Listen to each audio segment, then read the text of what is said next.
Hidup begitu dinamis, ada hasrat, ada keinginan. Bila tidak terjangkau akan menjadi sesal. Dan bagaimana kita mengatasinya? Saya, Aldi Destian Satya, akan memandu acara Mimbar Agama Konghucu selama 30 menit ke depan dengan tema Tiada Sesal Penyalahan dalam Hidup. Dan sebelum itu, terimalah salam dalam kebajikan. Wei Tutungtian. Pemirsa TVRI, saya menginformasikan bahwa COVID-19 ini menghantam kesombongan manusia. Kita dibuat tersadar bahwa kita hanyalah kecil di alam semesta. Dengan vaksin 19 dan disiplin protokol kesehatan, memakai masker, mencuci tangan, dan menjaga jarak, kita melindungi diri dan negeri. Terima kasih. Dan mari kita sambut pembicara kita, kedua narasumber yang saya banggakan, yang akan saya kenalkan. Josang Hendra, selamat datang. Terima kasih. Josang Hendra selaku Wakil Ketua Bidang Pelayanan Umat Matakin, dan juga Bonsewi Chandra, selamat datang selaku Ketua Bidang Pelayanan Umat Matakin. Terima kasih telah hadir di acara Mimbar Agama Konghucu episode ini dengan tema Tiada Penyesalan dalam Hidup.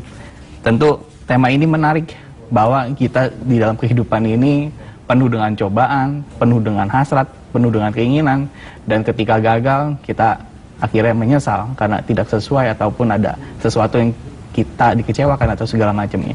Nah, terkait itu pertanyaan pertama akan saya ajukan kepada Josang Hendra. Mengapa dapat timbul sesal penyalahan dalam kehidupan ini? Silakan. Terima kasih Dajing Aldi. Memang tidak dipungkiri kita sebagai manusia ya adalah makhluk yang tidak sempurna. Ya, jadi dalam perjalanan hidup kita mungkin timbul rasa keinginan, ya, niat atau apapun itu, dan ada yang tercapai dan ada yang tidak tercapai. Ya, pada saat sesuatu yang kita inginkan, kita niatkan itu tidak tercapai, akan timbullah ya sifat manusia itu egois. Ya, jadi dia tidak akan menyalahkan dirinya sendiri, lebih apa? Menyalahkan kepada orang lain. Ya, ini yang menimbulkan banyak sekali sesal penyalahan yang terjadi di sekitar kita dalam kehidupan kita. Pasti kita akan mengalaminya, entah kita sendiri yang melakukan sesal penyalahan kepada orang lain, atau bukan tidak mungkin ya suatu saat kita yang menjadi bahan penyesalan dari orang-orang di sekitar kita, kalau orang-orang terdekat kita. Ya, itu sesuatu yang menjadi dalam kondisi seperti sekarang di mana banyak terjadi wabah seperti itu, sehingga saling menuding, saling menyalahkan dalam kehidupan sehari-hari itu. Ya, berangkat dari sebagai manusia kita tidak sempurna. Ya, jadi lebih kalau kita umat Konghucu menyikapinya seperti yang disabdakan dalam Luni jilid 4 pasal 17, bila melihat seseorang bijaksana berusaha menyamainya. Bila melihat seorang yang tidak bijaksana, periksa diri kita sendiri. Jangan sampai kita yang malah melakukan sesal penyalahan kepada orang. Ya, kita bisa mengatakan, waduh kerjanya cuma sesal penyalahan, tapi kita sendiri tidak melakukan hal itu. Karena dalam doa kita jelas, tiada sesal penyalahan kepada sesama, tiada gerutu kepada Tuhan. Baik, terima kasih Josang. Lalu pertanyaan berikutnya, mengapa sesal penyalahan itu bisa timbul? Nah, Bonsewi Chandra bisa menjawab. Ya, karena ketidakpuasan daripada apa yang sudah didapatkannya. Ini kebiasaan manusia demikian. Apabila dia ingin mencari atau ingin mendapatkan sesuatu, tapi mengalami kendala, mengalami kegagalan, maka serta-merta langsung keluar ucapan-ucapan yang mengungkapkan tentang bagaimana kekecewaan dia dalam bentuk keluh-gerutu, penyesalan, dan sebagainya. Bahkan dia tidak melihat daripada dirinya sendiri, langsung menuding kepada orang lain. Nah, ini yang sering terjadi di dalam kehidupan manusia saat ini. Sebaiknya manusia di dalam menyikapi kehidupan ini kembali kepada hati nurani kita. Seharusnya kita mengambil daripada apa yang menjadi al-ihwal daripada permasalahan yang timbul, agar tidak timbul daripada penyesalan itu sendiri. Yang mulia Nabi Konghucu sudah memberikan bimbingan hidup. Kita lihat di dalam kitab ajaran besar kitab Takswe bab utama ayat yang ketiga. Tiap benda mempunyai pangkal dan ujung. Tiap perkara itu mempunyai awal dan akhir.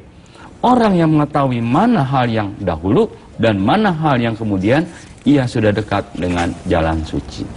Jadi disinilah kita bercermin kepada diri kita. Agar kita dijauhkan dari sesal penyalahan, ya kembali kepada diri kita. Kita teliti.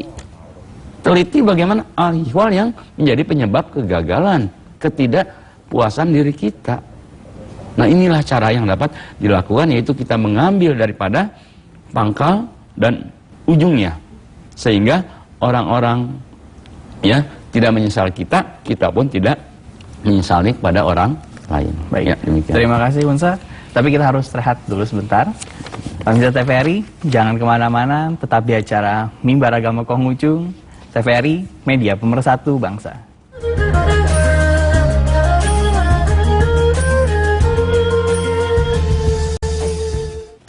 Pemirsa TVRI, terima kasih masih bersama kami di acara Mimbar Agama Konghucu dengan tema Tiada Sesal, Penyalahan dalam Hidup. Ini kita akan membahas bagaimana manusia ini kan mempunyai yang namanya sifat egois. Nah, sehingga tidak timbul bagaimana caranya? Josang Hendra bisa untuk menjawab. Memang pada dasarnya manusia itu adalah egois, ya. Pada saat kita lihat dari dasar kita masih bayi, ya. Seorang bayi itu menangis, ya. Tidak peduli, maksudnya dia tidak mau mengerti, ya. Apa orang tuanya lagi sibuk atau sedang sakit, tapi karena lapar, karena dingin dia menangis gitu. Ya, itu suatu sifat yang sangat dasar. Setelah apa yang diinginkan sudah dia dapatkan, ya, maka akan berhenti tangisnya, ya. Memang sifat egois ini sesuatu yang umum, ya, sesuatu yang memang setiap manusia memiliki. Tapi kita dengan pembinaan diri kita, ya, dengan kita mengurangi keinginan-keinginan dalam diri kita, ya, pada saat kita sudah tahu akan pembinaan diri itu, kita jalankan pembinaan diri dengan baik, ya, kita seperti kata Wensa diteliti ujung sampai pangkalnya, bahwa dilihat mana sih yang penting, mana yang tidak, ya, dengan kita lebih bersifat keras kepada diri kita sendiri, yakin kita akan jauh dari sesal penyalahan itu, ya, kita periksa diri kita ke dalam. Ya, bila melihat orang tidak bijaksana, kita periksa diri kita ke dalam, dikatakan periksa diri kita. Kesalahan itu jangan kita salahkan orang lain, ya, tapi lebih kita ke diri kita. Ya. Baik, terima kasih Josang untuk jawabannya. Selanjutnya kepada Wensa Wicandra. Nah, adakah ayat agama Konghucu yang mempertegas bahwa kita itu tidak boleh sesal di dalam kehidupan ini? Silakan. Ya, itu banyak sekali. Tapi saya ambilkan satu, yaitu saya sampaikan di dalam kitab Lunyu pada bab 15, ya. Aku tidak menggerutu kepada Tuhan Yang Maha Esa, tidak pula menyesali manusia. Aku hanya belajar dari tempat yang rendah ini, terus maju menuju tinggi menempuh jalan suci. Ayat ini begitu gamblang untuk kita semua. Bahwa di dalam kehidupan janganlah sampai kita menggerutu kepada Tien dan juga menyesali daripada manusia. Setiap apapun yang sudah Tien berikan kepada kita, itu harus kita terima. Ini maaf, kadang-kadang manusia dikasih rezeki sedikit, menggerutu. Dikasih cobaan hidup, menggerutu. Justru kita harus bersyukur. Karena Tuhan itu mempunyai satu rencana buat hidup kita, agar kehidupan kita itu menjadi lebih baik.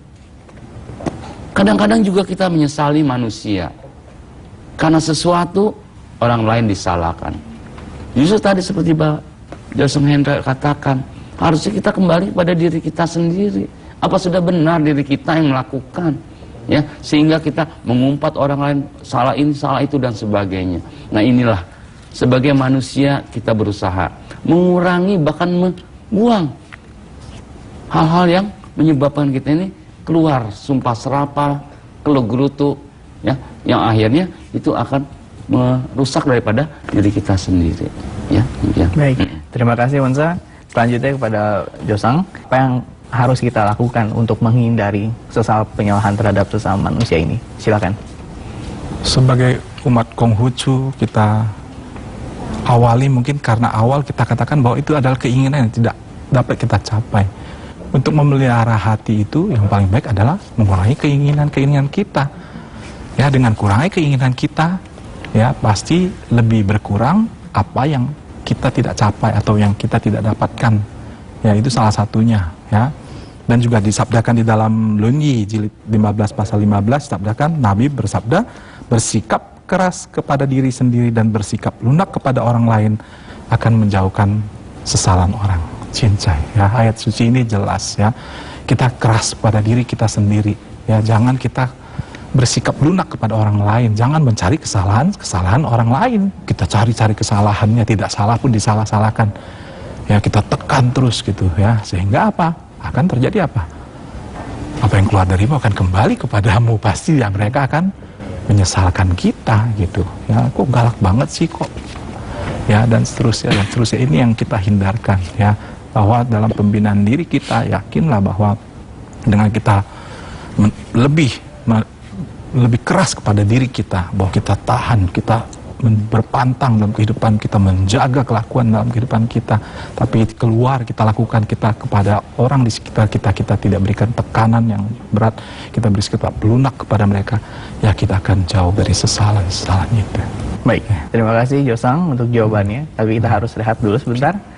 Pemirsa TVRI, jangan kemana-mana, tetap di acara Mimbar Agama Konghucu, TVRI, media pemersatu bangsa.